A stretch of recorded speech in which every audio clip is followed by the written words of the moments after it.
السلام عليكم ورحمة الله وبركاته. أهلا بكم أصدقائي في قناة تالا سبورت.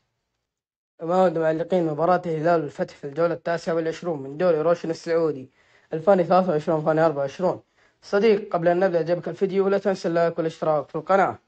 تقام مباراة الهلال والفتح في الجولة 29 يوم الجمعة 26 من أبريل 2024 على ملعب المملكة أرينا في الرياض. تنطلق صافرة البداية في تمام الساعة 6 مساء بتوقيت مكة المكرمة.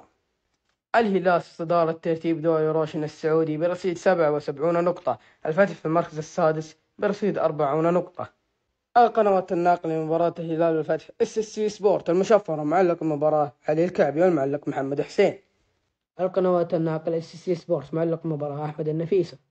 الله يعطيكم العافية أصدقاء تالا سبورت، لا تنسى اللايك والاشتراك في القناة وتفعيل زر الجرس ليصلك كل جديد.